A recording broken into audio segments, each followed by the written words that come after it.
Hello there, and in this video you might be wondering, why are we in the dark on a dual carriageway with a set of clocks on display? Well, basically I think the XC90's got a little bit of a problem. I alluded to it in my post-MOT drive, but basically what I think the issue is I've got a little bit of torque converter slip going on. Now, if you're familiar with my channel, you'll know I'm no stranger to torque converter problems. I in fact had a torque converter issue on my 2012 Volvo XC90. Now this is doing a much more subtle version of the shudder that I picked up on in the XC90. So we're now inside where torque converter lockup is.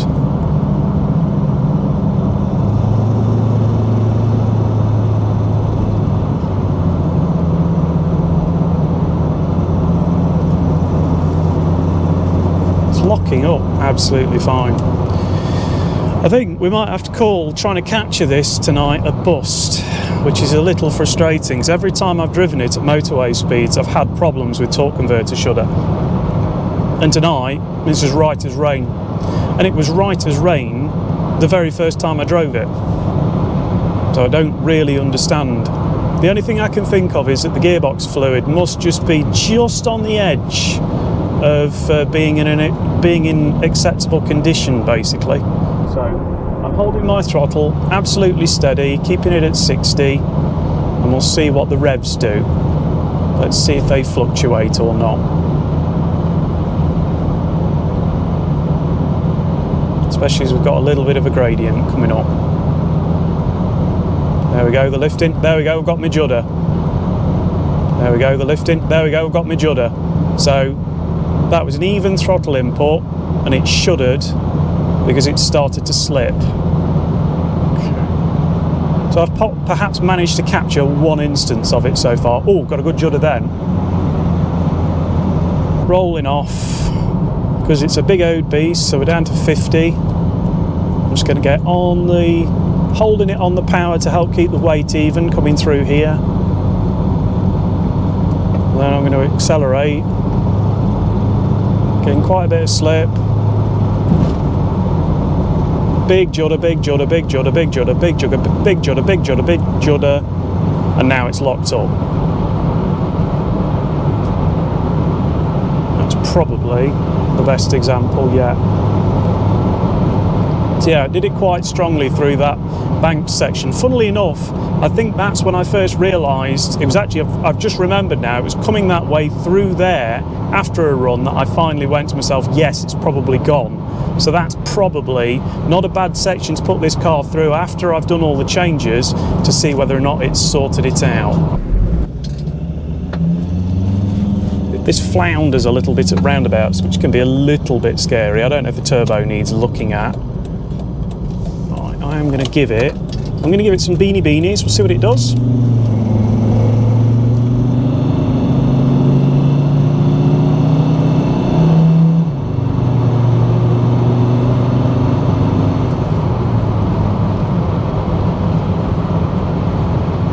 Not least because that'll probably do it some good, because it has sat around a lot. Not because I am some form of nameless hooligan that enjoys thrashing his cars around aggressively. I think it's got a iffy torque converter. That wheel bearing's got loud again now as well. I'm assuming it's the wheel bearing and not something else like the diff, which would be expensive. Let's hope it's not the diff. As I say, it's got a bit of a groan. It's not a furious driving Freelander groan, but it's still a groan. But yeah, like I say, at these speeds, at 50, if I just tap the throttle, it just flares, and that's because I think at 50 miles an hour, I don't think you have torque converter lockup in this. I could be wrong. It might lock up earlier in these, but I'm pretty certain I've read it's 55 miles an hour and over, which is why they can be quite wavery. So little touches of the throttle, quite big increases in revs. Because you've just got that natural slip there. Whereas if this was the XC90 with a later TF80SC gearbox, much more aggressive torque converter lockup. I think it might even be under 30 miles an hour. That's why those vehicles with the later versions of the box get much better fuel economy, because that's really where you're losing a lot of it round town in these, is in that little bit of slip. But the result of this is I think these boxes are slushier and smoother and perhaps a little bit more relaxing.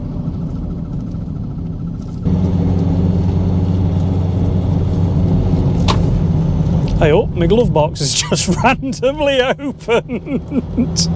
What have you opened for? I've not asked you to open. Oh God, it's falling to bits, this thing is.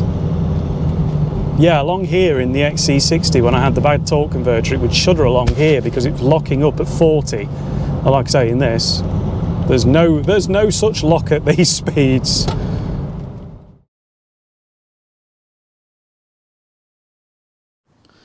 Right, okay, here we are. So I'm Future Dave, and for once Future Dave has actually got up off his arse and done something. So as you can see, the vehicle's already up on the ramps, and now I'm going to talk you through the process of what we're going to do today.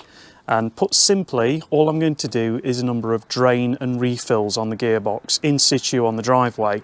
I'm not going to do the Gibbons method. Again, I did this method recently in the V70, and it actually worked out quite well. In fact, I'll include a link in the description below to that video. But that worked quite well for me. It is a more time-consuming method of doing this job, but for me, I was just happier with it because I felt like I had more control over what was happening, and I didn't cause any problems not getting the level right or anything with the process at the end. Okay, so just let me very briefly talk you through what I'm going to be using today. So I've got 20 litres of 3309 gearbox oil from Smith & Allen. You might also notice those two little containers down there. So that's Lube Guard Instant Shudder Fix. That's going to be a second stage thing. I'm not going to put that in the vehicle at this point because I want to see how it behaves first on a baseline with the new gearbox oil. But if I still have torque converter shudder after this, then I'm going to add that to the gearbox oil and see if it improves things. But I think it's important when you do a job like this to just change one baseline at a time, and let's see how the car behaves. So anyway, so that's the oil and potentially additives going in. Obviously an oil drain tray. I've got a 24mm plug, socket, that's to undo the oil drain plug. 13mm socket, that's for getting the under tray undone. And those snips there are because the under tray has previously been attacked by an orangutan and is currently held on the back with cable ties. Obviously I've got various funnels, lighting so that you can see what you're doing, and then you might notice I've got a set of scales in the middle. Now I take a slightly different approach to many other people in terms of doing these drops and refills. A lot of people will take you know, a plastic container bottle like that, they will put little markers on it so they know what's 1 litre, 2 litre, 3 litres, and they will work it out that way. The reason I dislike that method when trying to do a drain and refill on a gearbox is because gearbox oil expands and contracts depending on temperature, you can actually get inconsistent results. What doesn't change, however, is the mass. So my idea is I will drain into that pan, pour it into one of those containers, weigh exactly how much gearbox oil has come out on that drain and refill, and then put the same amount back in. So in theory, I should be getting pretty close to the correct amount of gearbox oil in the car. And it certainly seemed to work quite nicely when I did the V70 change back in the summer. So yeah, that's basically all the bits we're going to be using, and of course, not of course forgetting the cup of hot brown, still not trying to incur any favour. So anyway, that's enough of me messing about. I'm going to get this under tray off, and then we'll get started with the first drain and refill.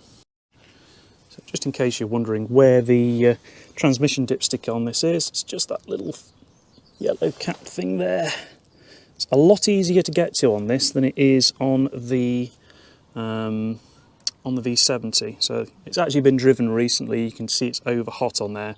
What I might actually do before I drain anything, let's fire this back up, and I'm just going to get a baseline measurement of that on the dipstick so that I've got something else to compare with. Because like I say, I think the level at the moment is bob on.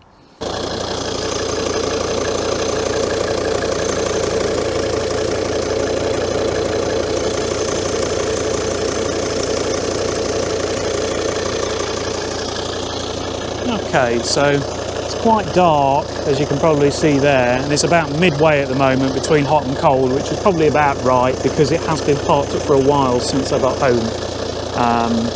I'm just going to idle it for a couple of minutes, get the gearbox oil temperature up a little bit, I'll check the level again, and then we'll get to draining it out.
Ugh, oily, lovely jubbly.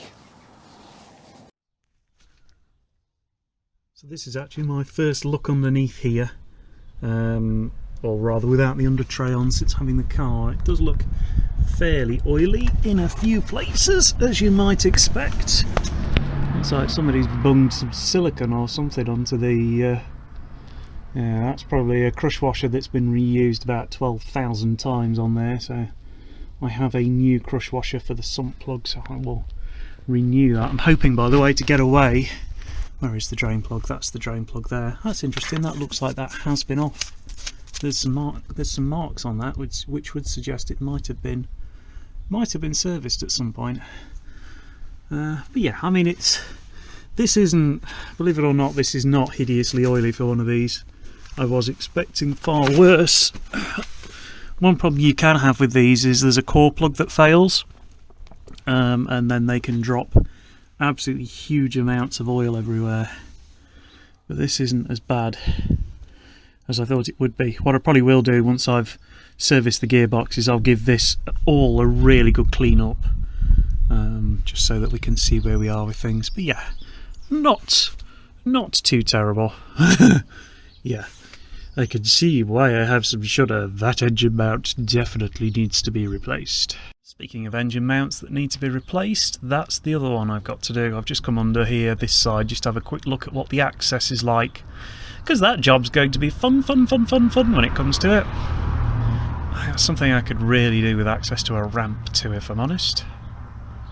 So one problem I didn't anticipate, I didn't have when I did the V70, was I didn't have a boost pipe in the way underneath on the bottom of the engine, so the socket that I'd got won't go on in between that gap there, between there and there, and I really don't want to start messing about disturbing all this if I can at all avoid it. Yeah, because it's just going to be more faff, to be honest with you. And obviously I don't have a 24mm spanner, but as luck would have it, I have a 15/16 spanner, which is just the right size, or just enough the right size, thankfully, to get on there and crack that bolt. So I was a bit lucky really, because otherwise I would have been abandoning this job and having to go out and buy some more blooming tools. I will add a 24mm ring spanner, I think, though, to my list of things. So I managed to get that cracked off. I am recording, aren't I? Yeah.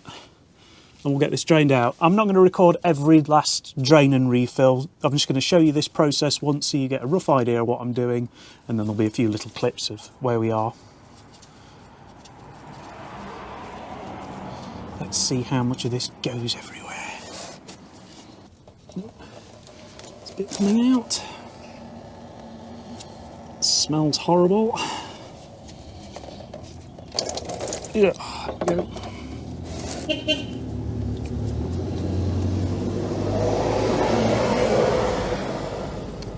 Yeah, that is absolutely black. Oh, I'll let that drain.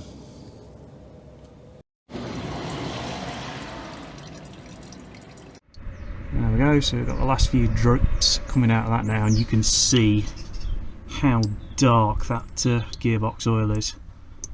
Just been having a look at the gearbox oil plug as well, and it is a little bit furry. You can probably just see that's metal shavings on that plug.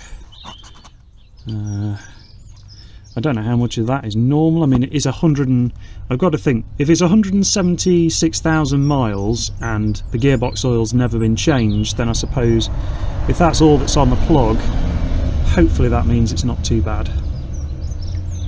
Just in case you're wondering how dark that gearbox oil is, yeah, that's certainly not the colour it's supposed to be. That's more like engine oil. This is far worse than the gearbox oil that came out of the V70, to be honest with you. Right, so I've just cleaned the sump plug up for now. Crush washer doesn't look too bad, but I've found out they are the same size as the ordinary oil one, so I might well, it's thicker but it's the same diameter, so I might well reuse that. All I'm going to do for now, because I'm going to be doing and undoing that multiple times, all those brakes sound good on that car that just went past. I'm just going to nip that up very, very slightly.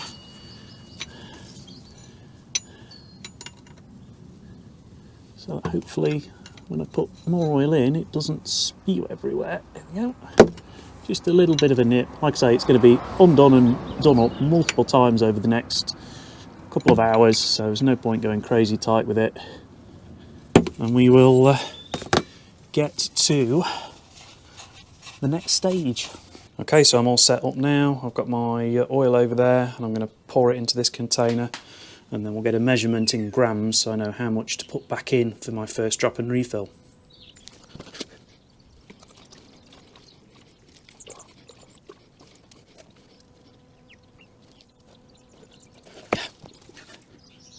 Okay, so on that first drop and refill there, I've got 2,323 grams, which is pretty much consistent with how I remember the drop and refills going on the V70. Now obviously there's going to be a tiny bit clinging to the inside of that pan as well, so I might go a tiny bit over. I think last time I was putting 2,400 grams in or something, a bit of a more round number, but I say we'll start off as close as we can get to that.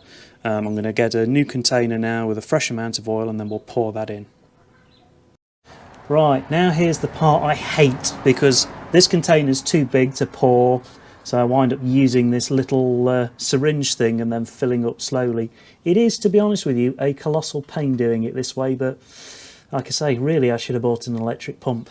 Now, I'm not going to make you suffer going through watching me do all of this, but again, it's just to give you a general idea.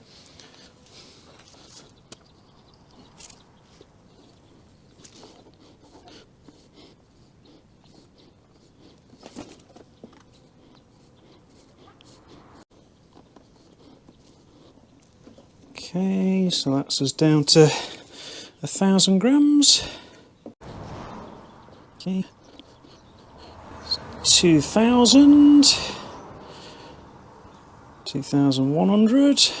We need a little bit more in there. I'm probably going to go 2,400, I think, on this one. So that's 2,300. Like I say, this is the worst bit of it. I might try, once there's a little bit less oil in this, pouring it. 2,418, so a little bit over. I might just siphon a tiny bit of that back out, actually. 2,398, 99, 2,400 on the money. Right, okay. Let's leave that in there for the moment. Assuming it doesn't fly out. It's probably going to fly out and go everywhere.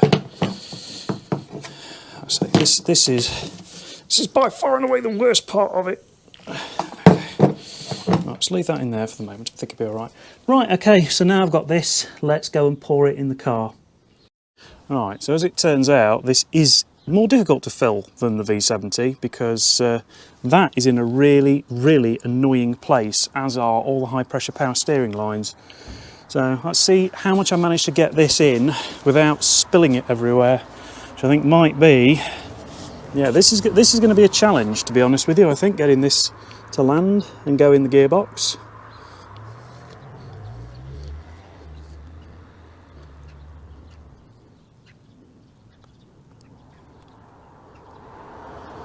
Do a quick check, make sure it's not coming out the bottom or anywhere else. No, it doesn't seem to be. So yes, advanced height pouring things. Didn't think I'd be doing this. I thought when I looked at the drain plug, I thought it would be a lot easier to do, but as it turns out, it's harder. Or the dipstick port rather. Could have done with a longer funnel. And like I say, that's why I've gone a tiny bit over, because I know I'm going to wind up spilling some.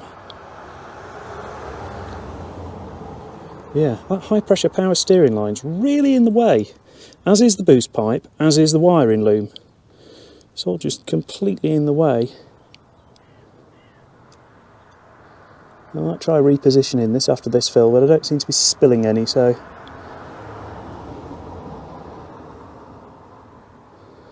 It's not ideal, it's doing the job.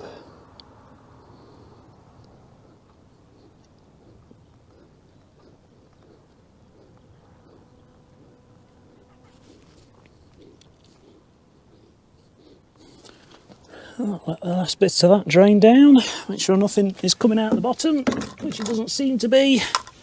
Good-o. Right, let's just wipe things down a bit.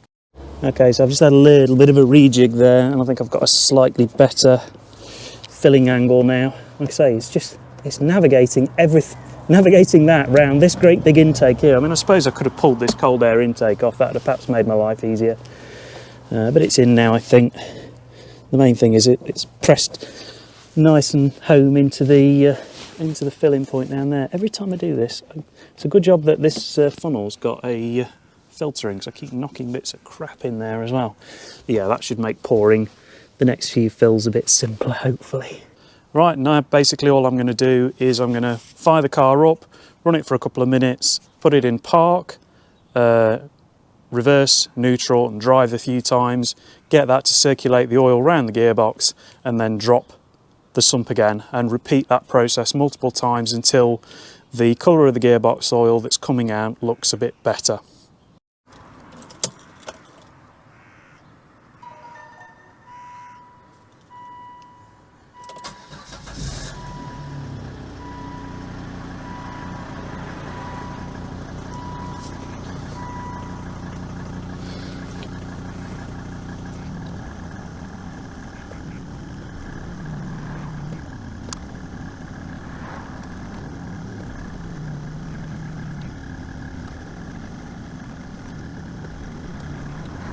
So there you go, I think you get the general idea. So I'm not going to record the rest of the drain and refills. This is going to be quite time consuming.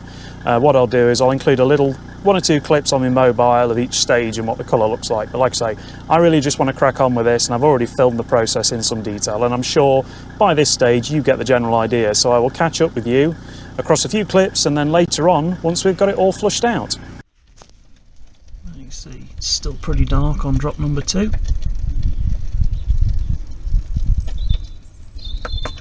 Okay, things are still looking pretty dark on drain number 3 so far.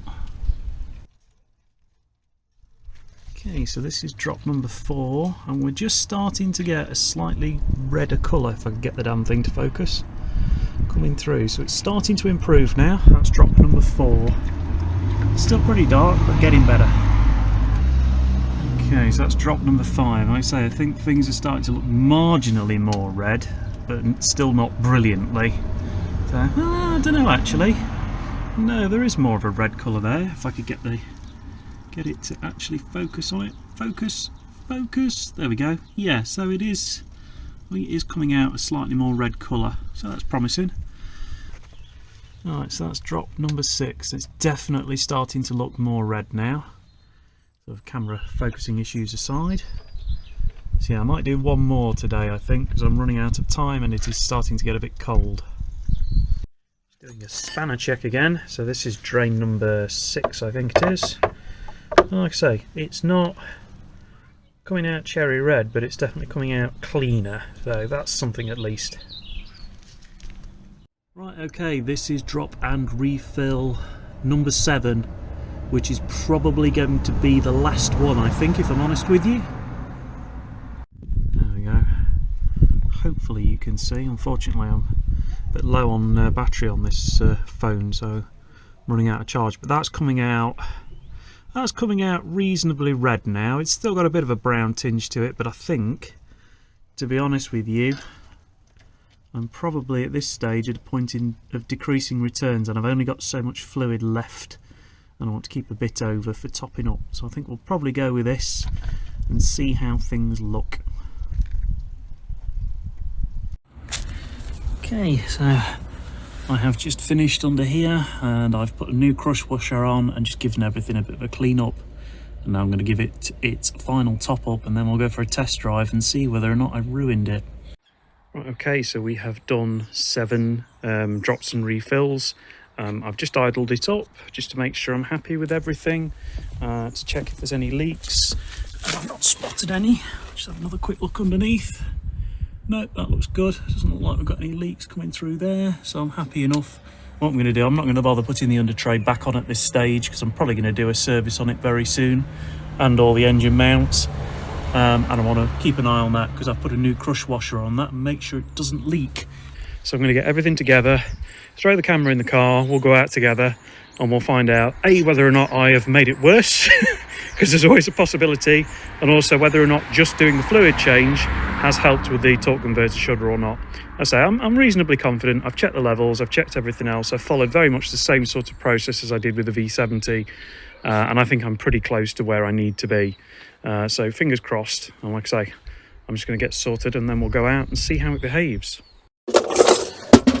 Right, okay, so I've tried to give you a slightly different view this time. We're going to go out in the car and we're going to find out whether or not I have knackered it or not. I say, fingers crossed, I haven't knackered it, but we're going to find out together. Also hoping I don't lose sound, because I have noticed that my both my microphone batteries are a bit on the light side, so I'm going to get moving and we'll see what happens. I say I've checked everything for leaks. I'm reasonably confident. All I can do now is drive and well, see how we do, really, basically.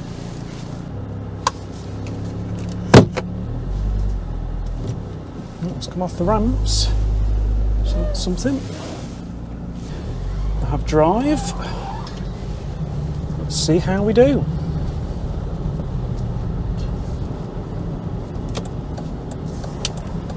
Oh, I felt a thump then. Yeah, because obviously if this gearbox really starts misbehaving, then it's going to be game over for it, unfortunately. So let's see how we do. So you can enjoy these really noisy wipers it's got. So I had that one thump initially as I pulled away. That could be that engine mount, because like I say, there is a fair bit of movement on that engine mount. So it could just be that I felt there. I'm not sure.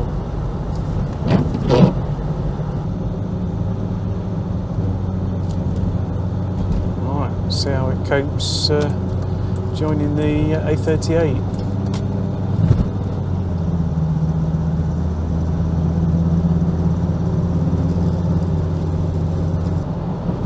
So it should be sufficiently up to temperature, but I think if it's going to slip on this section of hill on here, I'll feel it do it. So let's see what happens.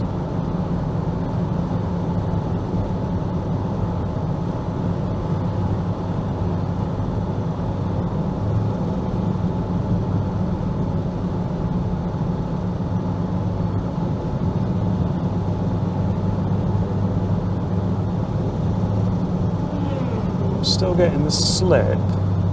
Not getting any judder yet. Okay.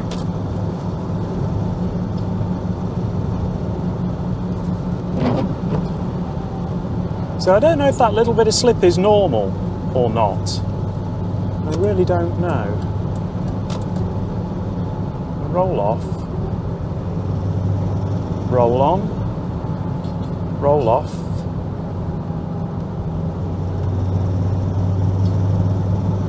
Roll off.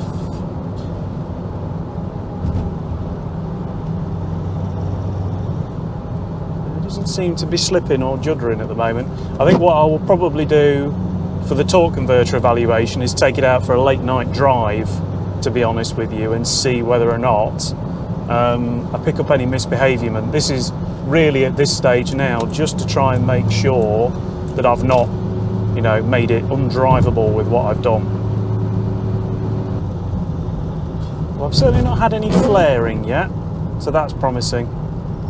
So when I had the V70 done and they put Lucas stop slip in it, I knew more or less straight away something wasn't right by the way it felt and the way it shifted. But this doesn't feel significantly different because it did shift, to be fair, quite well before. The reason I wanted to take it round some roundabouts as well is because these gearboxes, if you get the level wrong, if they're slightly too low, they'll kick and flare going round a roundabout. I had a V70 where I had the gearbox serviced and they got the level just slightly too low, and that caused me a few problems. It seems to be dropping the revs a little bit sooner there than it was before. Again, it's really hard. All this is really hard, you know, it's kind of, I don't want to say subjective, but, you know, trying to microanalyse everything the car's done afterwards. But the main thing is I just want to make sure it doesn't feel like it's doing anything terrible. Because the other risk, of course, with doing this is, you know, it could be that what was suspended in the fluid was what was allowing the gearbox to move. I have heard of instances where people have done a full flush of a gearbox and basically they've had no drive because it was the friction material left in the gearbox oil that was allowing it to move. But like I say, it doesn't seem to be like that's the case in this. It actually feels like it's still picking up, which is a bit of a relief. Like I say, I've had one clunk so far, but that could just be down to that engine mount rather than the gearbox. See if it clunks here. This would be the sort of circumstance I would expect a downshift thunk to occur. Certainly the sort of circumstances and temperatures you get them in the V70.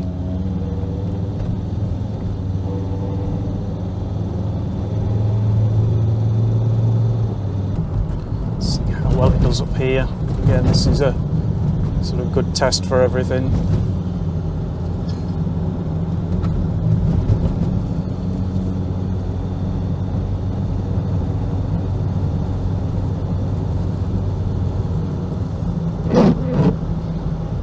Obviously, if the level was low, then I might find myself losing drive going up a steep hill or something like that. I will pull over before I get home and just check the level anyway, now that the box is up to temperature and I'm on a level. I was as level as I could get the car at home, but not perfectly. So like I say, I just want to check the level as well. Remember, this does not have quite the same degree of mechanical grip as the XC60 does. I'm glad I didn't try and push for an 8th oil change, because I decanted what was left in the big 20-litre drum and I didn't have a lot left. I certainly didn't have enough to do another oil change, so you know, the 7 drops and refills were as good as it was going to get anyway, to be honest with you. I'm coming up on a road where hopefully, if it's clear, I'll get a chance to try the torque converter lock-up at 60 a few times, but only if it's clear. And if not, then I will probably wind up, I mean, I'll probably wind up doing it anyway. I think he's taking it on a late night drive during the week, but quite late. Again, just so that I can get a feel for it and decide whether or not I want to try any additives in the box or not. It's very hard to tell. It's not a very smooth bit of road, that isn't, so I really can't be sure. Okay, I think I'm going to have to evaluate that, I think, later on tonight, or during the week, probably more likely now, and see where we are with things. Getting carried away then, I just remembered I wanted to pull in here and check, so I'll do that now. I'll give the level a check and see where we are with things.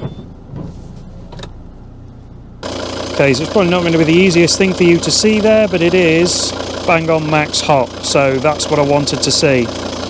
So hopefully that means we're good. So all levels look good, so I think all that's left to do now with it really is take it on a bit of a nighttime run, and I will report back when I've done that. So yeah, I'll end this video here, and then the next update will be when I'm out at night in it. Just done another late night run, and guess what? No torque converter judder, yay! Yep, no torque converter judder, and at the time of editing this video, which is on the 13th of July 2025, I'm pleased to report that the XC90 has continued to behave. Well, at least in that regard. There are some other issues which you will see in a future video, but anyway, it remains for me to say thank you very much for watching. Please do consider subscribing before you go, and I'll see you in a future one where, well, let's just say the repair goes wrong. Cheerio!